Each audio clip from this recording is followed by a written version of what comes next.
He was just a simple boy from a small town. His name was Jalen. He had no fame, no rich family, no special training. He wore old shoes and carried his school books in a torn bag. But inside his heart, he carried something bigger than anything else, a dream. Jalen didn't want to be a football star. He didn't want to rap or play basketball. He wanted to fence. Yes, fencing. The sport with swords. The sport that almost no one in his neighborhood had ever seen. He first saw fencing on TV, late at night. The white suits, the fast footwork, the flashing blades. It felt like magic to him. He didn't even know the rules. But he saw how the fencers moved. Calm, sharp, focused, like warriors. That night, he whispered to himself, "One day, I want to do that." The next day, he told his classmates. They laughed. "Bro, fencing. That's not for people like us. You trying to be a knight or something." Even his best friend joked, "Black kids don't do fencing." Jalen smiled, but inside, it hurt. Why did they think he couldn't? Why was it so strange for him to dream something different? At home, things weren't easy either. His mother worked 2 jobs. His father had left years ago. There was no extra money. No one talked about dreams. They talked about bills, food, and getting by. When Jalen asked his mom if he could join a fencing club, she looked tired. "Baby," she said softly, "I love you, but we can't afford things like that." He nodded. But that night, while others slept, Jalen stood in front of a mirror with a broomstick. He copied the fencers he saw on YouTube. Step forward, step back, lunge, block, repeat. His sword was wood. His mask was imagination. But his dream, it was real. Days passed, then weeks. He practiced in secret, behind the school, in alleys, even in the rain. Some people saw him. They laughed, pointed, even filmed him. But he didn't stop. He wasn't training for them. He was training for himself. One afternoon, while walking past a second-hand store, Jalen saw something strange in the window. A dusty fencing mask. Old, cracked, but real. He ran inside. "Sir, how much for the mask?" he asked. The old shopkeeper looked up. "That thing, $20. Jalen's heart sank. He had only 6. He came back the next day, then the next. He helped the shopkeeper sweep the floor, carry boxes, clean the shelves. On the 4th day, the man smiled and handed him the mask. "Take it," he said. "Anyone who shows up 4 days for something broken deserves to fix it." Jalen couldn't stop smiling. That night, he trained harder than ever. The mask didn't fit perfectly, but it didn't matter. Now he felt like a fencer. But dreams don't grow easy, especially not in places where no one else dreams the same way. One evening, his teacher asked the class to write about their goals. Jalen stood up and said, "I want to be a fencing champion." The room went silent. Then someone giggled. The teacher smiled politely. "Well, that's different," she said. "But maybe think of something more realistic." Jalen sat down quietly. But inside, he thought, it may be different, but it's mine. That night, he watched a fencing tournament online. The athletes had sponsors, trainers, shiny suits, real swords. Jalen had none of that. But he had something they couldn't see. Fire. He trained harder, jumped higher, moved faster. Sometimes he got bruises. Sometimes he cried. But he never stopped. He didn't have a coach. He didn't have support. He only had a voice in his heart that kept whispering, "Why not you, Jalen?" And that question became his sword. It cut through doubt. It blocked fear. It stabbed deep into every moment of weakness. Jalen knew the world didn't believe in him. But one day, he would make them watch. One day, he would stand on that stage. And when that day came, his blade would speak for him. Jalen had no coach, no club, No real sword. But he had something many others didn't, a reason to fight. He trained in silence, far from the noise of other kids. No gym, no shiny mirrors.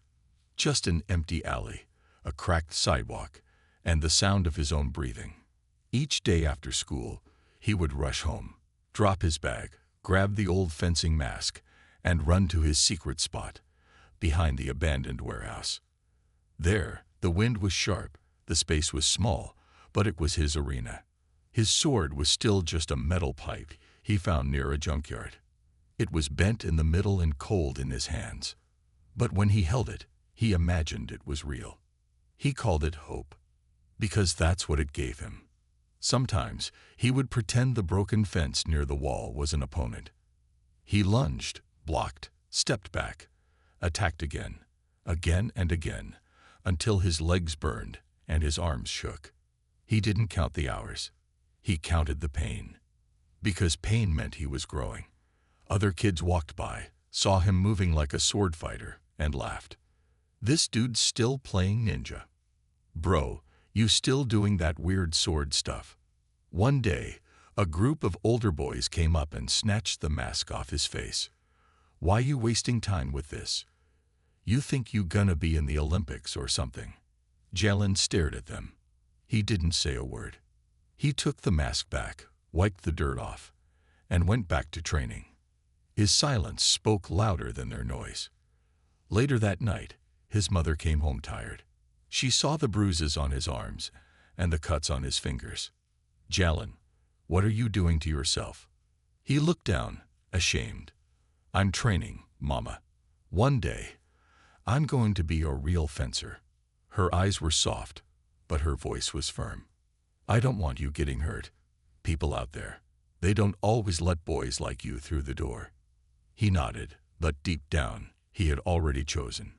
He would knock down the door if he had to.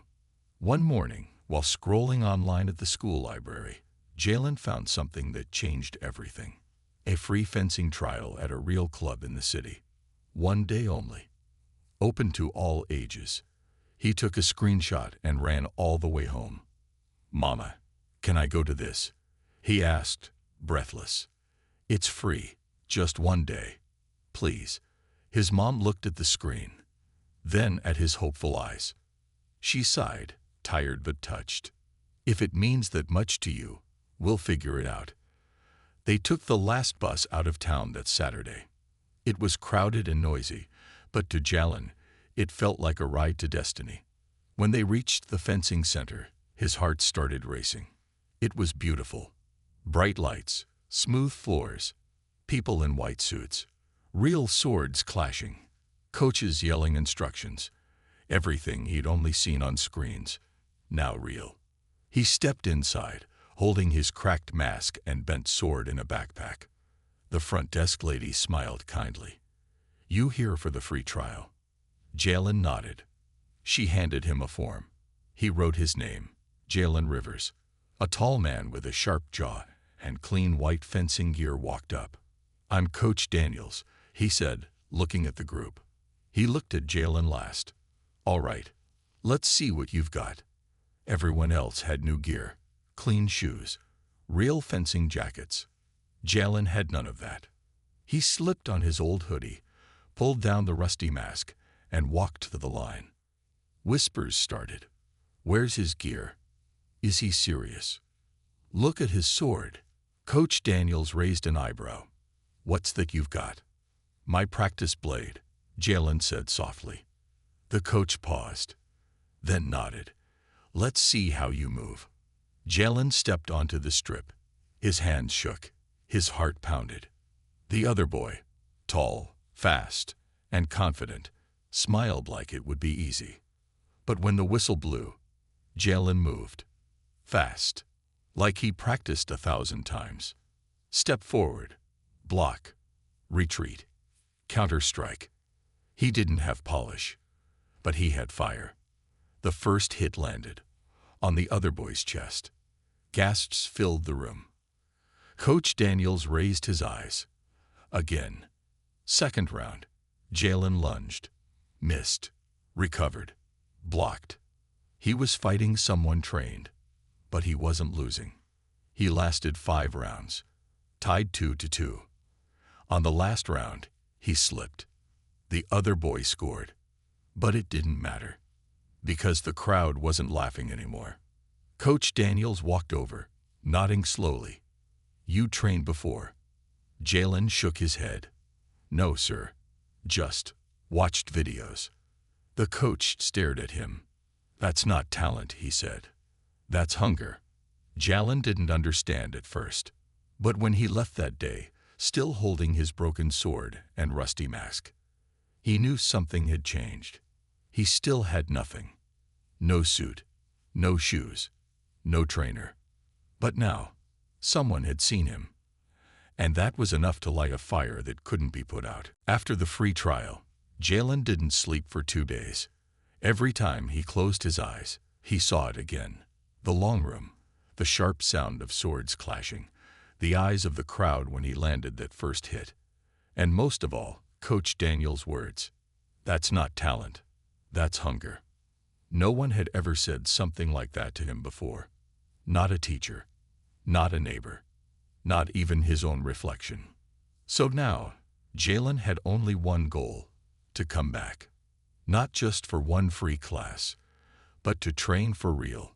He spent the next week saving every dollar. He skipped snacks, walked instead of taking the bus, and even helped neighbors clean out their garages. Slowly, he collected the money for the registration fee.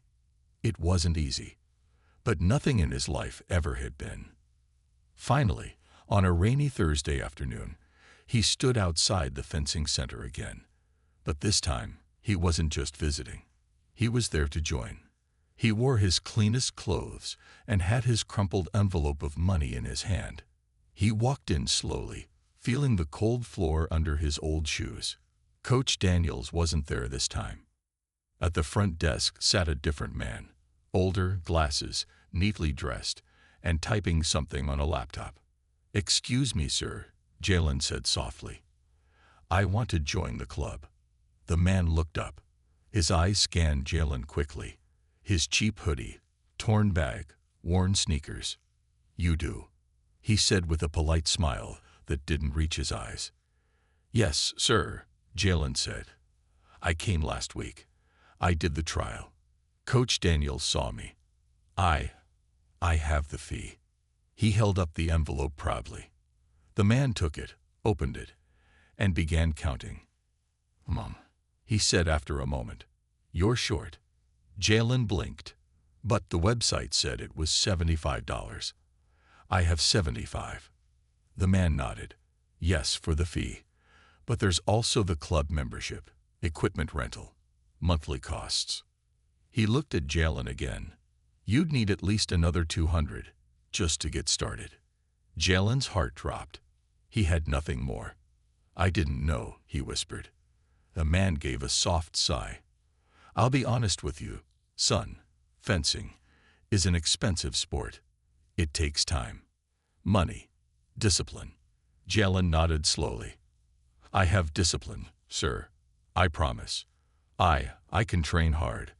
I'll clean the floors if I have to." The man chuckled lightly. "It's not about cleaning. It's about fitting in." Those words hit Jalen harder than any punch. Fitting in. Was that a polite way of saying he didn't belong? Before Jalen could reply, the man handed him the envelope back. "I admire your spirit," he said kindly, "but maybe think about other sports. Ones that fit you better." Jalen stood there, silent. His fingers tightened around the envelope.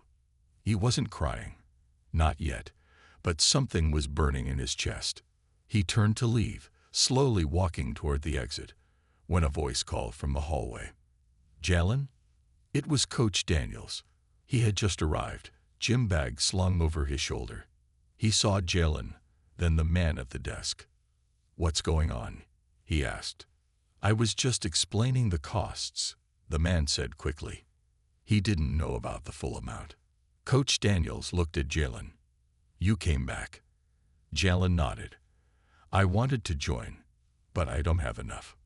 Daniels paused, then said, "Come with me." They walked down a narrow hallway into a small room filled with gear. Coach Daniels opened a locker. Inside were old fencing suits, gloves, masks, a bit worn, but usable. He turned to Jalen. "If you clean these, you can borrow them. And if you show up on time, I'll train you myself." Jalen couldn't believe what he was hearing. "I'll show up early," he whispered. Coach Daniels smiled. "Good, but listen carefully." He looked Jalen in the eyes. "People will still doubt you. They'll say you don't belong here. Some will smile to your face and still hope you fail. But if you want this, really want it, then you need to fight for it every day." Jalen nodded. "I'm ready." Coach Daniels handed him a jacket.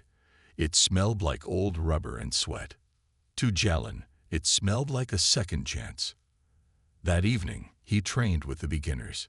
His moves were raw, unpolished, but he never stopped moving.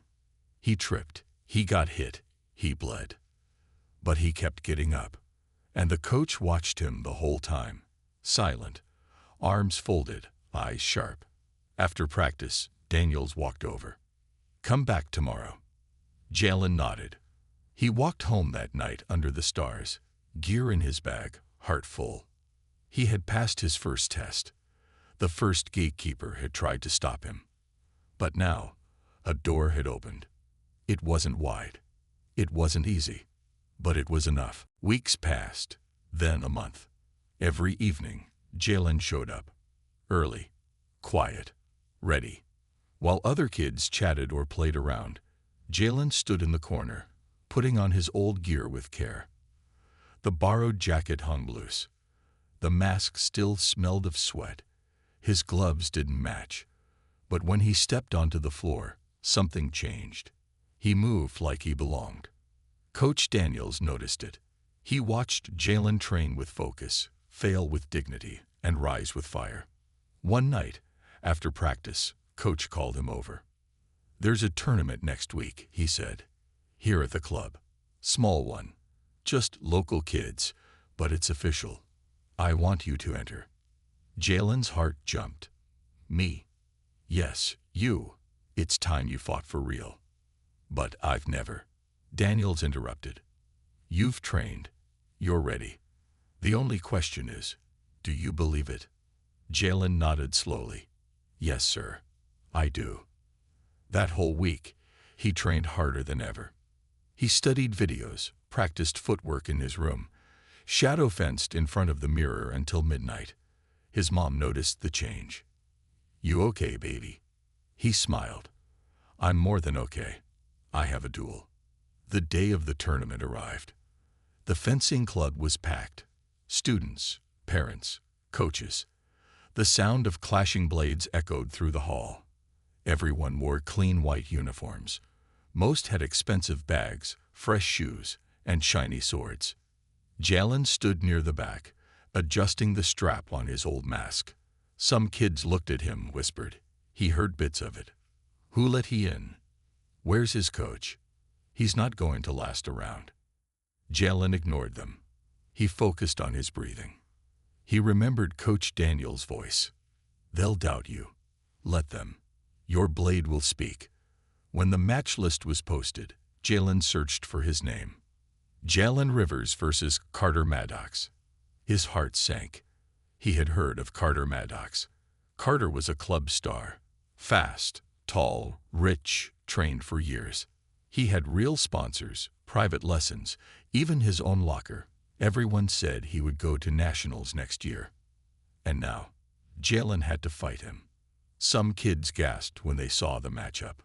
"Oh man, poor kid. That's not fair." But Jalen didn't run. He walked to the strip. Quiet. Focused. Coach Daniels met him halfway. "You know who he is?" he asked. "Yes, sir," Jalen said. "He's good." "Good," Daniels nodded. "But you're hungry." The referee raised his hand. "In guard." Jalen lowered his mask. His hands were sweaty, his knees shaky. But his heart was steady. Fence. Carter moved fast, his feet smooth, like water. He struck first. Point. Then again. Point. The crowd cheered. Carter smirked under his mask.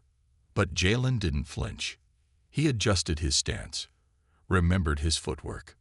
Don't chase. Control. This time, when Carter lunged, Jalen sidestepped, then struck. Point to Jalen. Silence. People blinked. Some leaned in. Next round, Carter attacked again, fast and wild. But Jalen stayed calm. Blocked. Countered. Point. Jalen. Gasps echoed through the crowd. Carter's smirk vanished. Now it was a duel. Back and forth they went. One hit. Another.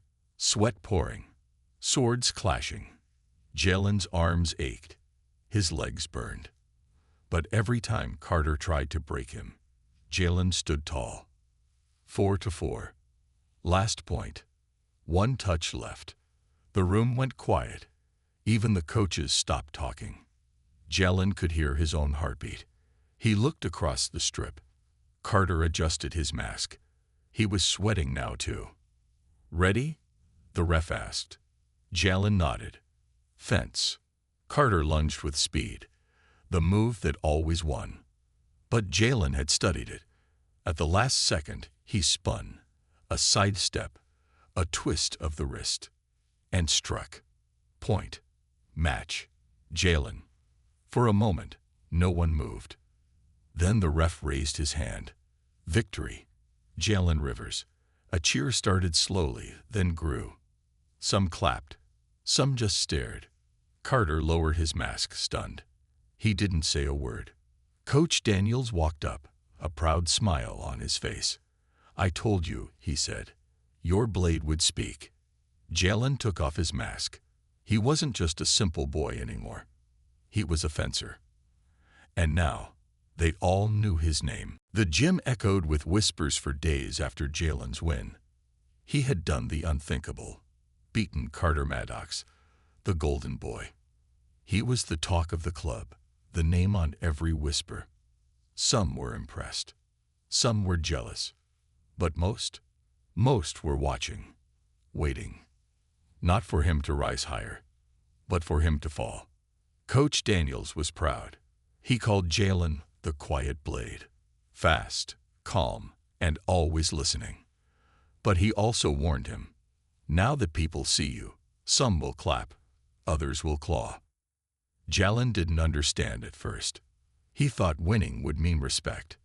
But the spotlight, it brought something else. A week after the tournament, a message was posted on the club bulletin board. Advanced group tryouts, Saturday at 10 a.m. Coach Daniels looked at Jalen. You ready for the next step? Jalen nodded, full of hope. He trained harder than ever, polished his footwork, practiced alone in the dark, striking shadows until his muscles begged for rest. Saturday came. He stood in line with 8 others, all in clean, white fencing uniforms. His jacket was still borrowed. His shoes were still cracked. But his heart was solid steel. The coach running the tryout wasn't Daniels. It was Coach Barrett, older, stricter, and cold like stone. He didn't smile. He didn't joke. He just looked at each fencer with hard, judging eyes. When he saw Jalen, he paused. You're the one who beat Maddox, huh? Jalen nodded, hopeful. Barrett gave a small grunt. Let's see if it wasn't just luck. The tryout was brutal. They were pushed. Sparring nonstop. Footwork drills. Reaction tests. Most kids had trained for years. They knew every step, every term, every command. Jalen had none of that. But he had something else. He didn't stop. He got hit. He stood up. He slipped. He reset. He bled. He wiped it and fenced harder. At the end, Coach Barrett walked up, clipboard in hand. 3 names are moving up, he said. Jalen held his breath. Barrett read the names. 1, not him. 2, not him.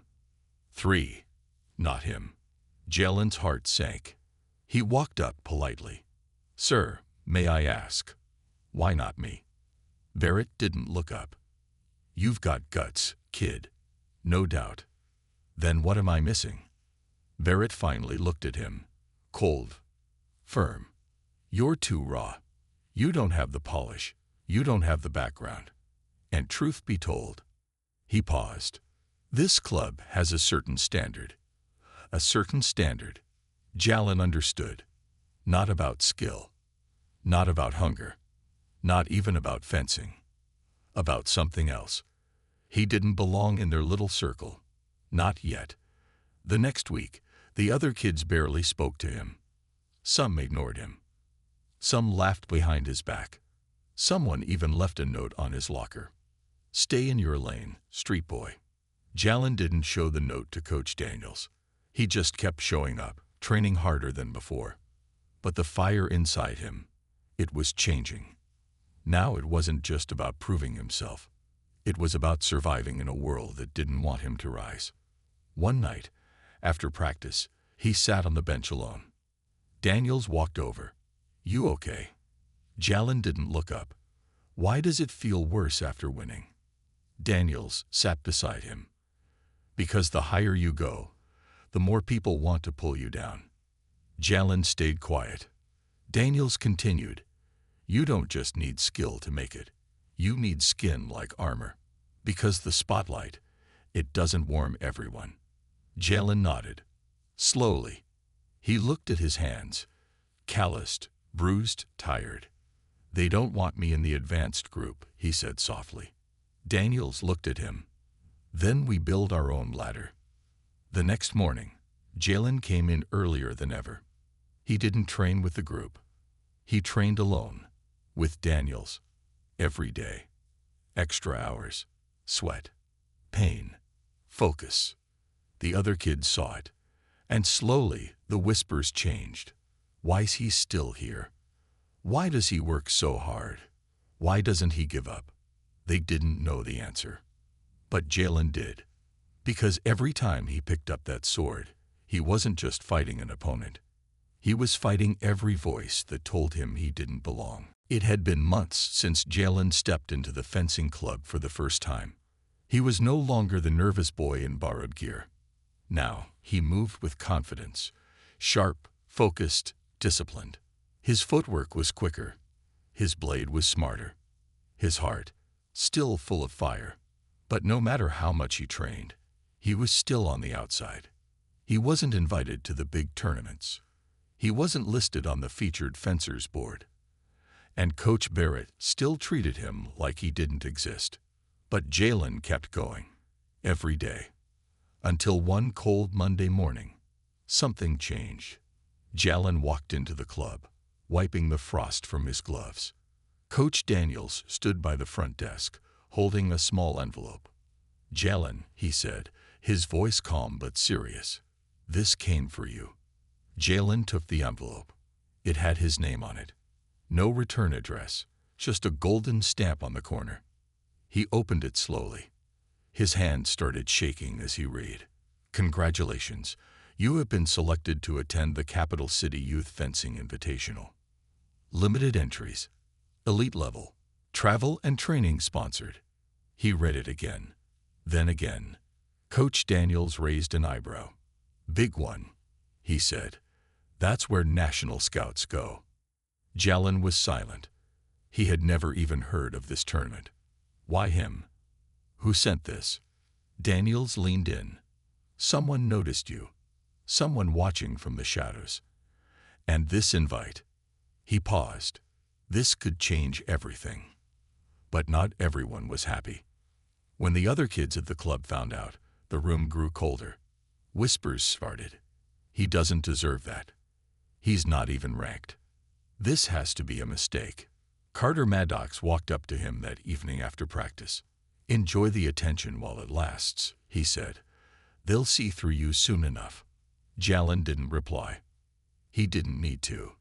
His silence had become his armor. The next day, Coach Daniels gave him a new training plan. Harder, longer, sharper. 2 weeks until the tournament, he said. "If you go there, you don't just represent this club. You represent yourself, your story, your voice." Jalen trained day and night. He practiced in school hallways, in empty parking lots, in front of his mirror. He stopped hearing the doubts, stopped seeing the faces that laughed. He only saw the moment ahead, the tournament, the duel, the crowd. But deep down, he still wondered, who sent that letter? One evening, Jalen stayed late after everyone had gone. He cleaned his gear, packed his bag, and was just about to leave when he heard footsteps. It was Coach Barrett. Jalen froze. Barrett looked at him for a moment, then spoke, for the first time in weeks. "You think you belong at Capital City?" he asked. Jalen didn't answer. Barrett walked closer. "You want to know why you got that invite?" Jalen slowly nodded. Barrett pulled something from his jacket, a second envelope. "I didn't want to send this," he said. "But Daniels, he begged me." Jalen's eyes widened. "He believed in you," Barrett continued. "So I submitted your name. Just one slot. Just one chance." He placed the envelope on the bench and walked away. Jalen opened it. It was a copy of the application. Coach Daniels had written the recommendation himself. Jalen Rivers is not just a fighter. He's a symbol of what happens when raw talent meets real hunger. He belongs on that stage, even if no one believes it yet. Jalen sat down slowly. He stared at the paper in his hands. This wasn't luck. This wasn't magic. Someone had believed in him when the world didn't. That night, Jalen didn't sleep. He laid awake, eyes open, heart beating like a drum. He didn't think about the crowd, or the medals, or the spotlight. He thought about one moment, standing on that stage, sword in hand, every eye watching. He wasn't nervous. He was ready. Because this letter wasn't just an invite. It was a challenge. And Jalen was about to show the world, once again, that a quiet boy with nothing to lose can be louder than all the noise around him. The arena was bigger than anything Jalen had ever seen. Bright lights hung from the ceiling. Cameras blinked from every corner. Rows and rows of chairs filled with strangers, coaches, scouts, and families. Some clapped, some whispered, but many just stared. Who was this boy? In second-hand shoes and mismatched gear. Jalen Rivers didn't care. He stood tall, holding his blade. This was his moment. The one letter, one chance, one shot. The Capital City Youth Fencing Invitational was no small event. These were the best young fencers in the country. Each had trained for years. Private coaches, fancy schools, expensive equipment. And then there was Jalen. No rank, no sponsor, no history, only hunger. Backstage, Coach Daniels met him before his name was called. "You ready?" Jalen nodded. Daniels placed a hand on his shoulder. "This is more than a fight, son. It's your voice. Speak through your blade. Let them hear you." Jalen didn't speak. He didn't need to. Next match, Jalen Rivers versus Marcus Vale. Marcus was tall, clean-cut, smooth, a known name, silver medalist last year. People clapped when his name was called. When Jalen stepped forward, the room fell silent. He could feel the weight of every stare, but he had been here before. He lowered his mask, raised his sword. In guard. Fence. The first point went to Marcus. Fast strike. The second. Again Marcus. The crowd leaned back. This won't take long. He's out of place. But Jalen smiled under his mask. He wasn't afraid of falling behind. He had lived behind for years. He changed his footwork, adjusted, waited, then struck. Point. Jalen. Then again. Point. Jalen. Suddenly, it was 2-2. Now the crowd leaned forward. Marcus tried to take control. He rushed in, sharp, aggressive. But Jalen danced around him. Quick, light, silent. He wasn't just defending. He was reading Marcus. Then came the perfect moment. A feint, a pause, a twist of the wrist. Point. Jalen. 3-2. Whispers turned into cheers. The judges raised eyebrows. The cameras zoomed in. People started asking, "Who is this kid?" Weeks had passed since Jalen Rivers won the tournament in Capital City. But the echo of his final strike still rippled through the fencing world. He had walked in as a nobody. He walked out with a gold medal and a new title, the blade that changed the rules. But fame wasn't what Jalen expected. The morning after the tournament, his phone lit up with hundreds of messages. Clips of his duel were going viral. Commentators praised his style. Fresh, fearless, beautiful to watch. Even kids from other clubs messaged him. "You gave me hope. You look like me. You made me believe I can do this too. Thank you." Jalen sat on the floor of his bedroom reading them, tears in his eyes. He didn't ask for this, but maybe this was what he was meant for.